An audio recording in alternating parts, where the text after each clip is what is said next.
more do you? Put it right up. There you go. Let's see. Hey, let's get on that mic for me. Okay. Hello. Okay. Hello. Hello. Let's wait for the phone's thing. Okay, yeah. How's All it look? Yeah, it's pretty good. Okay. How was the drive down from L.A.? I live in Riverside. Oh, okay. That's So even better. it was, yeah, it was much better. All right. It was a good drive. Okay. So Oops, you were right there. Watch out. All right, just gotta get it in Okay. just to make sure. Okay. All right. How's that? Yeah, it should be pretty good. All right. All right. Whenever you're ready. All right. We're here at Jazz Live San Diego with Henry Skipper Franklin. Henry, welcome back to Jazz Live San Diego. Thank you, Vince. I'm sure happy to be here. We were just talking about when you were here last, and it was August of 2009, 5 years ago, and seems to have gone by pretty quick. Well, I was wondering for a while. I thought you guys didn't like me, so it's been 5 years. No, we love you a lot down here, and everybody talks about the shows that you've played and your music, and we do a lot of playing your music here at Jazz 88. I know you do, and I really appreciate it. Well, tell us a little bit about the band that you brought into town today. I've got some of my favorite cats. Chuck Manning on saxophone, Ramon Banda on drums, and Theo Saunders is on piano. So can you tell us a little bit about each one, how you met them? Let's start with Chuck Manning, your saxophonist. Chuck's been on our last 3 or 4 albums. I've known Chuck for years, and we decided, well, in the absence of Azar Lawrence was working with us. Azar is, he's doing his own thing now, so we had to try to find somebody of that caliber, and of course Chuck was the guy. And then Theo Saunders is an artist who we've had here at Jazz Live before, played with his own band, but he's also played with you. For the last 15 years, I guess, yes. And then Ramon Banda is your drummer? Yes. He's been with us 10 years, yeah. Well, let's talk then about your last release, June Night. In 2012 is a disc that you put together under Henry Skipper Franklin and crew. Real nice group of people, including San Diego's own Gilbert Castellanos playing with you there. Right. We wanted Gilbert to work with us tonight. Of course, he couldn't do it. He's working with the big band, I guess the John Clayton Orchestra down in L.A. I don't know why he would pick them over us.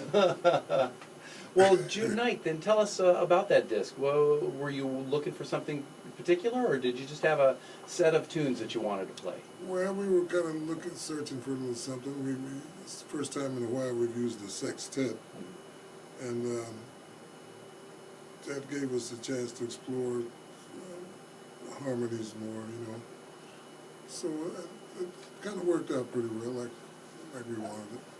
One of the things, characteristics about your music is a consistency of just great grooves that really do look in different directions, but you definitely have a consistency to your playing, and it seems like your work ethic.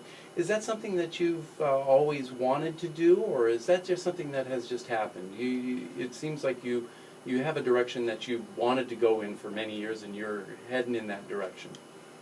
Well, I think it's mostly, I guess, work ethics, and just something I want to do, kind of the way I want to do it.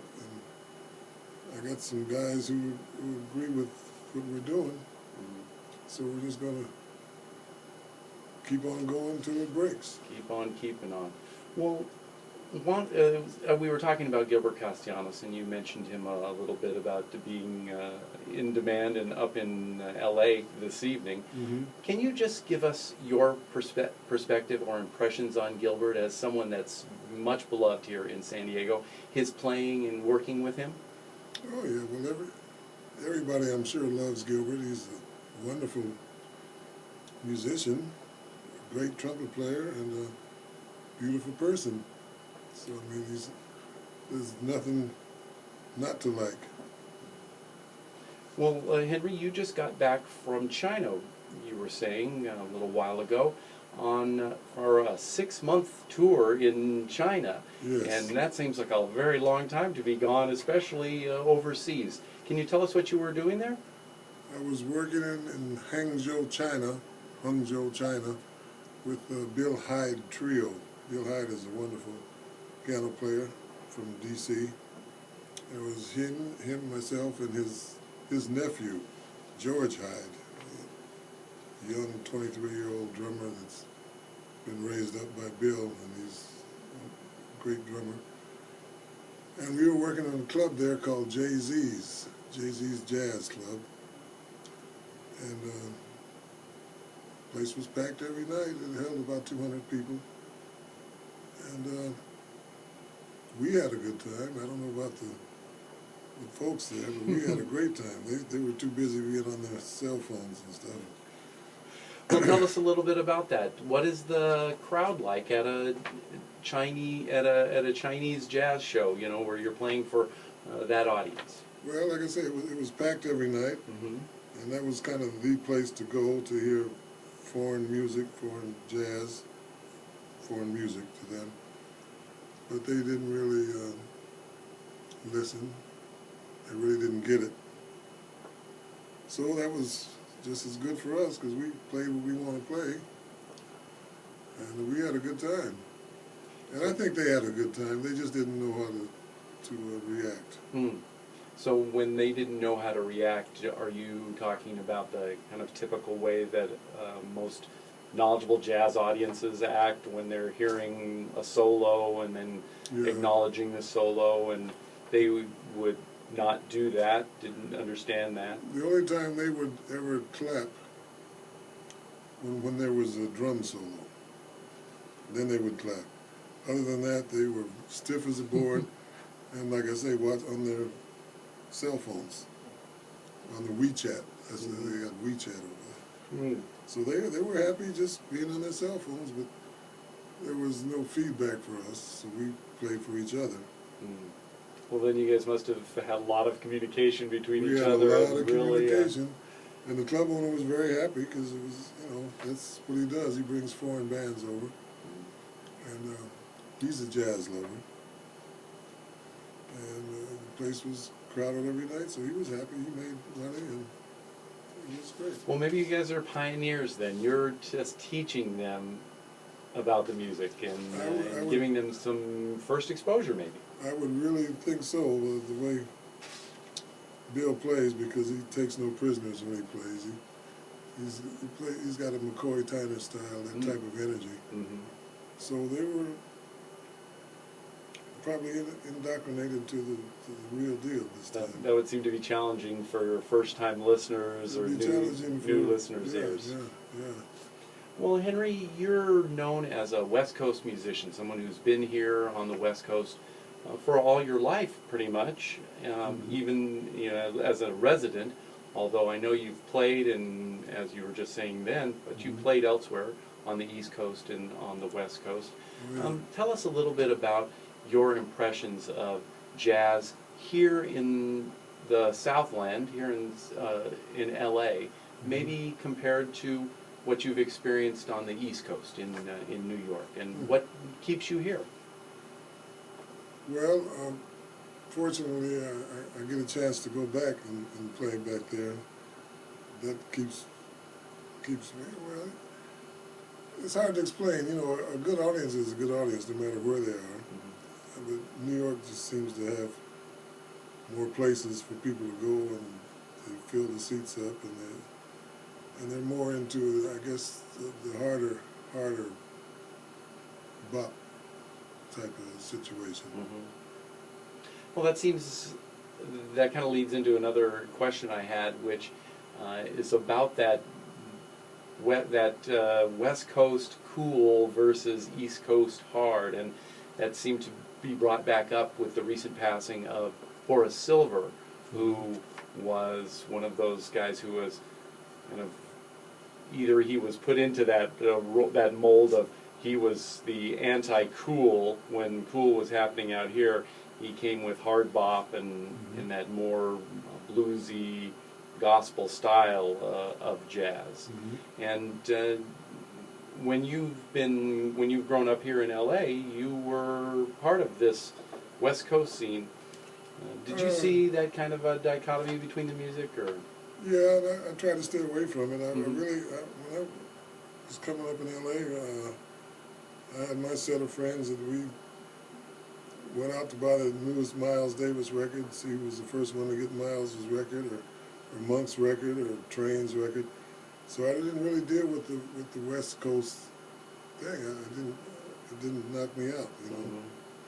So I've been kind of following that path since then, and I've been fighting that word West Coast cool jazz all Really? my life, because I mean there's a lot of people on the West Coast that don't see it that way. Well, But basically, I mean, but there are a lot to do, Mhm. more to do than don't.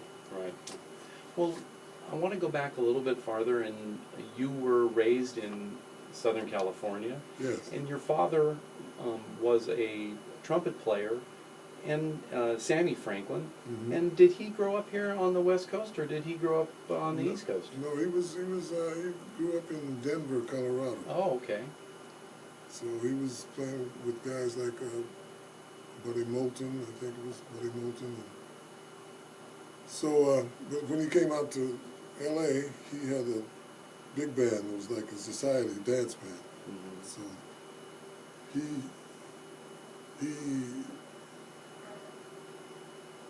he wasn't really into the bebop either until later on, until I started playing with guys like Woody Shaw and Freddie Hubbard, and then I would give him records of those guys, and I would really knock them out. Then I'd bring them over to the house, to his house or something, or he'd come to hear us play, and he'd get to meet him and talk about the trumpet, you know. And then That kind of turned him on to the bebop when he could hear that modern jazz and meet those people and, Yes. and talk to them. yeah, they had a lot in common, you know, Well, the trumpet. your biography talks about your father as being someone who kind of pushed you into jazz, and I don't know if push is the right word, but introduced you and provided that foundation for you to move forward. What kind of things would you say are still part of your work ethic or your music that you got from your father? Practice. So he was someone who really said this is the way to move forward, is Gotta get in there and to practice. keep shedding and keep doing it. Yep, and he always used to tell me to tap my foot. Tap your foot on the beat, you know. Keep time with your foot.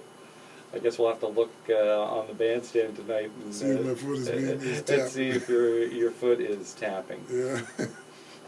Well, Henry, let's talk then about what your record label, Skipper Productions, Mhm. just a little bit. Mhm. And you've had that record label for a very long time, and you've been Mhm. putting out your own music and other people's music, and that mode of operation is now something that lots of artists seem to have to do now. You were kind of before Yeah. it happened, before the internet and all of the things changed as far as big record labels and getting a record deal. Mhm. And do you get people asking you questions, some of the younger musicians, about how do you do that? What's the right way to kind of move my music forward myself in this era when I have to? All the time, yeah. Mhm. Yeah, people,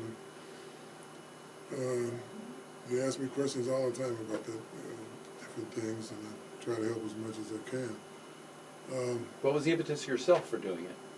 Say that again? What was the impetus yourself for doing it when you started Skipper Productions? Well, I got tired of big record companies ripping me off, and I got tired of waiting for them to give me a contract and all that kind of stuff. Mhm. And then I got tired of them telling me what kind of direction they wanted me to go in if I wanted that contract and all that kind of stuff. Mm. So if you do it yourself, and you have something to say Yeah.